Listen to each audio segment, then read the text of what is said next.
Call.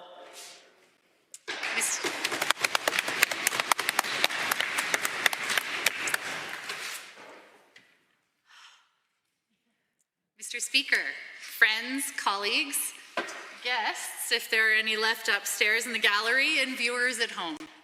Thank you for this once-in-a-lifetime opportunity to address this House and the residents of the constituents of Calgary-Curry. Mr. Speaker, I am a proud mom to two phenomenal kids. When I was their age, I would never have imagined I would end up here. Though I have always called Calgary home, I was always drawn to the Rockies rather than to the capital. Like a lot of folks in this province, my first job was at the mall, South Centre Mall to be specific, over in Calgary, Acadia, when I was 14, back when the minimum wage for youth was the same as adults. I washed dishes in high school and served coffee while I juggled a full course load in university. Like the member opposite, tree planting every summer covered tuition for the following year. I didn't think mine was the standard work history for someone aspiring to sit in these chambers, but after hearing so many Maiden speeches over the last few days, maybe it is. And we have to remind ourselves of what that hustle feels like, because Albertans live it every day. I hope Albertans see the diversity of the members with whom I have the honor to stand with. Our career paths, our cultures and backgrounds, our faiths and interests have all brought us to this place, and they're worth celebrating and sharing in the hopes that it might inspire others to serve. Mr. Speaker, as the daughter of a social studies teacher, it is incumbent on me to briefly share the history of the settler and Indigenous landscape of Calgary-Curry. In the interwar era, Calgary's growth to the southwest of the downtown core picked up significantly. Curry Barracks was constructed in 1933, just beyond the outskirts of the city as part of a federal depression relief program. And for decades, Curry Barracks was a hub of activity and a permanent fixture of Canada's military in Alberta. This wouldn't have happened had the government chosen austerity measures rather than stimulus spending. The surrounding PMQs that popped up after the war brought families nearby, with schools, businesses, and civil society following suit. In '97, Curry Barracks was decommissioned, and Canada Lands has now been tasked with reinventing the space as the demand for housing and inner-city community grows. But certainly, the history of the area is not just that of the military or the municipality or settlers. Calgary is built on the traditional territory of the Blackfoot Nation. To the north and east lies the confluence of the Bow and Elbow Rivers, Mohkinstsis, a major hub and gathering place for First Nations people in southern Alberta for the past 10,000 years. And to the south and west of Calgary-Curry is Tsuut'ina Nation and Stoney Nakoda Nation, whose people have traveled the hills and valleys long before there were roads, houses, and shops. Recognizing the pre-contact history, colonial genocide, and sustained Indigenous presence in my riding is one small personal act of truth and reconciliation. As a member of His Highness's loyal opposition, it is my duty to uphold the commitments of the Truth and Reconciliation Commission's 93 calls to action, to be an ally that works on addressing the unconscionable numbers of missing and murdered Indigenous women and girls, to condemn violence and racism, and end systemic oppression of First Nations, Métis, and Inuit people. Today, Calgary-Curry is a wonderful example of everything that makes Calgary a really terrific city. It's a mix of urban and suburban living whose communities are a testament to planning and public funding of a bygone era. Communities like Ross Carrick and Killarney developed holistically with schools, places of worship, green spaces, and storefronts. Spruce Cliff and Glenbrook have mixed density, affordable housing, and residential long-term care. Parks, community centers, and my personal favorite, the strip mall, dot the ridings, that are hubs for gatherings, local business, and social enterprise. If you travel from the southwest corner toward downtown, you'll pass Optimist Athletic Park and the site of loaded hockey bags bigger than the kids hauling them. Swing past Sarcee Meadows Cooperative Housing, one of the largest in Canada, right next door to Rutland Park, where the green field is packed with kids playing soccer and men and women practicing cricket every weekend. Stop at the outdoor rink at Richmond Nob Hill, lovingly tended to by community volunteers and adored by kids and adults alike. Closer to downtown, you can't miss the outrageously in-demand pickleball bookings in Bankview, nor the swing of rackets on the tennis courts in Sinalta. Calgary-Curry communities are walkable, eclectic, and steeped in history. But it's the 45,000 plus people who live there that make it special, and I am deeply honored to serve them. People like the woman I met door knocking who learned her rent was going up by $500. She'd moved to Canada years ago and recounted how she had to work 3 minimum wage jobs to support her kids.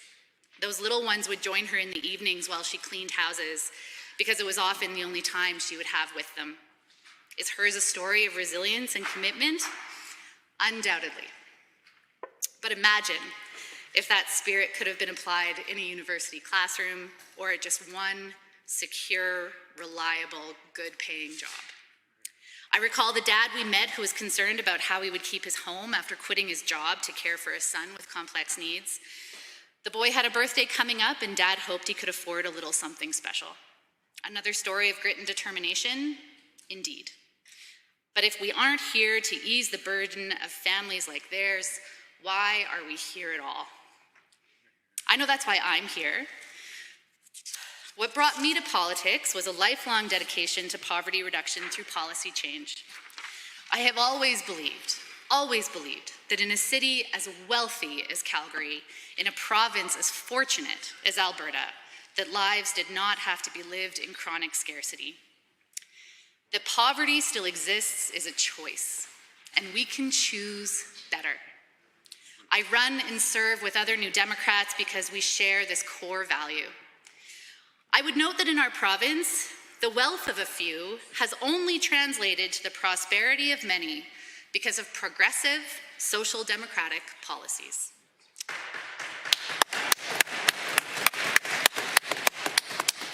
In the past, it was the Cooperative Commonwealth Federation, succeeded by the NDP, that advocated for public health care, public education, labor rights, public pensions, workers' compensation, childcare, and children's benefits. And today, we all fight to uphold those institutions with an eye toward ensuring that every Albertan of every age, race, gender, and sexuality can, 1, exist as they are freely in our province, and 2, to thrive. Despite our best efforts, there are still far too many who don't get to share in our prosperity. I want to take a moment to recognize the people across this province who go out every day to alleviate the pain and suffering of their fellow Albertans, whether it's their paid job or not. I'm especially talking about those who are on the front lines, saving people who would otherwise die of a toxic drug poisoning.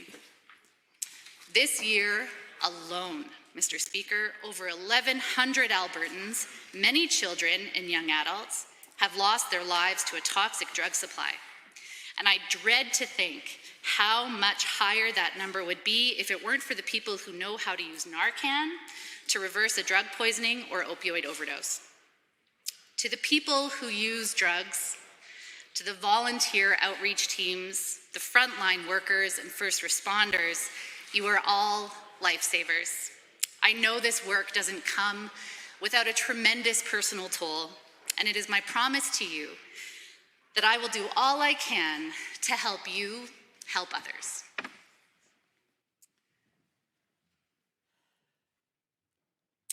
Speaking of the helpers,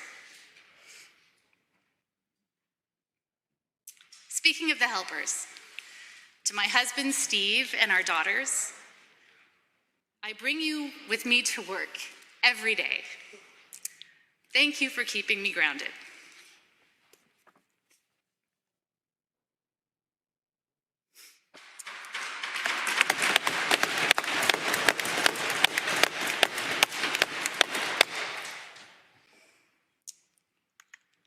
See if we can get through it here, folks. Lastly, I hoped to have my mom's name read out in the chambers today.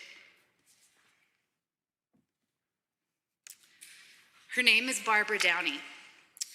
And she came out from Montreal to work at the gift shop in Lake Louise in 1967 and never looked back.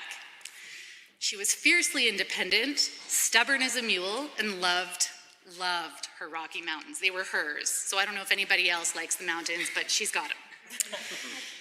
She was a special education teacher with the Calgary Board of Education for 3 decades. And she has late-stage Alzheimer's. Travel from Calgary with my dear stepdad, Brian, isn't really an option, but saying her name aloud is a little like having her here. I can't possibly thank all the volunteers, supporters, donors, and friends who have contributed to my being here.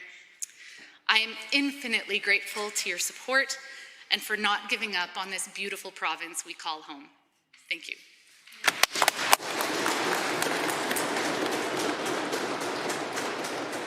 Are there others? The honourable member for Sherwood Park is next.